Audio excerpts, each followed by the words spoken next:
each other. We understand that what we do has risks. What we do has risks. I'm very proud of the way our personnel responded, running towards danger even when they knew shots were fired. I'm very proud that they were able to take somebody into custody. He has some very minor injuries that he sustained during the struggle, and he was transported to the hospital. When he's treated, he'll go back to the Fresno County Jail and be held until his trial. You talked about the kind of being a family unit here, but also the families over at the hospital. You mentioned going over there as well. What has the conversation been with them? Well, as you can imagine, the families, when they responded, they were in shock. They were able to see their loved ones, and that's always better when you're able to actually put your eyes on the person that you're worried about, and because you feel better that at least you can see them. When I leave here, I will go back to the hospital to see how everyone is doing. But they are surrounded now by not only their immediate family members, but the family of the sheriff's office to support them any way that we can. And I have to mention also the excellent medical staff and treatment that our personnel is getting. When we go to CRMC, not only for our personnel, but for the public, we know that they're going to get quality, first-rate treatment.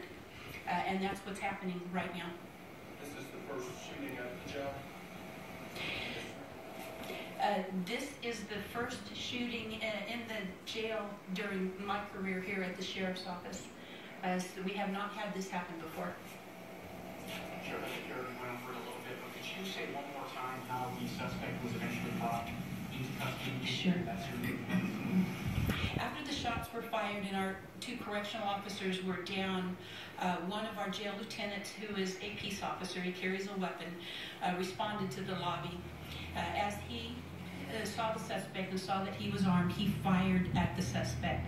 The suspect then retreated to a secure area of the jail, and at that time then we have some deputy sheriffs arriving who see him. The suspect actually dropped his gun down on the floor and said, "I want to be arrested." He was held at gunpoint while a rescue occurred of the correctional officers. So while he was being held, other deputies actually grabbed the wounded and pulled them out of the lobby to the awaiting ambulances. Forgive me if you already repeated, but were these 2 correctional officers armed? No, they were not.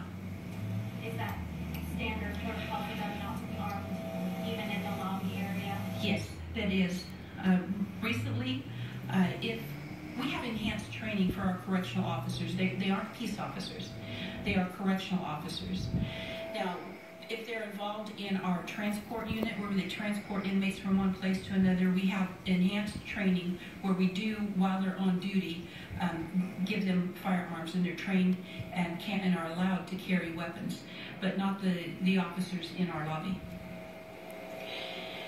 Given that no other people in the lobby were hurt, I believe, do we believe that other than him just wanting to get to see somebody inside the jail, that he had no real feelings towards law enforcement at all?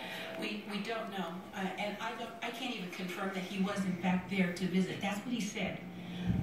After he's interviewed, if he speaks, we might get some more information. All I can do is repeat what he said at that particular time, and that's what he said. If you take a look at the diagram, at the very top where the double doors are, that's the entrance to the lobby. And you can see at the point where it says suspect, that's where he ended up and was taken into custody. He had fled to that back area and was in a secure area of the jail. You can see the 2 words that say rescue. That's the location of where our correctional officers actually fell and were rescued from. On the right where it says sheriff employee, that's where our lieutenant came. There's an elevator and a stairwell there. That's the area from which he came, where he confronted the suspect. And as you can tell, it's not easy to see where the suspect was from where he was. But that explains the diagram that you see there.